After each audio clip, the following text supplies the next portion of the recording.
வணக்கம் அன்பு சொந்தங்களே, அனைவருக்கு வணக்கம். நம்ம ஒரு வித்தியாசமான பதிவுகளை நம்ம நிறையா பார்த்துக்கிட்டு இருக்கோம். அந்த வகையில் பார்த்திங்கன்னா, அதிர்ஷ்டம் தரும் அதிசய மாங்காய்.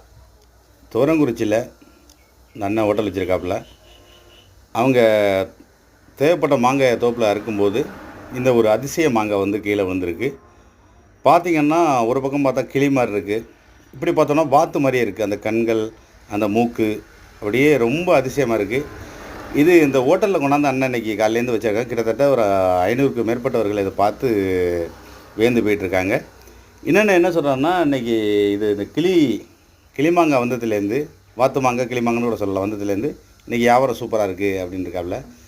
அதனால தான் தன்னுடைய மேஜை பக்கத்தில் இந்த ஜிபே இந்த இதுக்கு பக்கத்தில் இந்த அண்ணன் வச்சுருக்காப்புல. இன்றைக்கி வர்றவங்கெல்லாம் வந்து ஒரு வகையாக ஒரு இதை ஆச்சரியமாக பார்த்துட்டு போயிட்டுருக்காங்க. அண்ணன் வந்து ரொம்ப நாளாக வியாபாரம் சுமாராக இருக்குன்னு சொன்னாப்புல. இன்றைக்கி இந்த வாத்து மாங்காய் வந்ததுலேருந்து வியாபாரம் பரவாயில்ல, இது வரைக்கும் ஒரு 20 சாப்பாடு ஆர்டர் வந்திருக்கு அப்படின்னு சொல்கிறாரு. இதை கொண்டு நிறைய பேர் சொல்கிறாங்கலாம், கொண்டு கோயிலில் போடுங்க அப்படி இப்படின்னு சொன்னாங்களாம். இப்போ நான் என்ன சொல்லியிருக்கேன்னாக்க, இதை உங்கள் கடையிலேயே ஒரு இதில் கட்டி வைங்க, வர்றவங்களை பார்த்துட்டு போட்டோம் அப்படின்னு.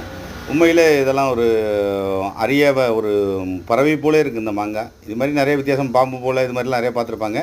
இந்த அண்ணன் தான் இவங்க தோப்பில் காய்ச்சது தான். இந்த அண்ணன் வந்து இப்போ காமிக்கிறாரு பாருங்கள், அப்படியே வாத்து மாதிரியே இருக்குது பாருங்கள்.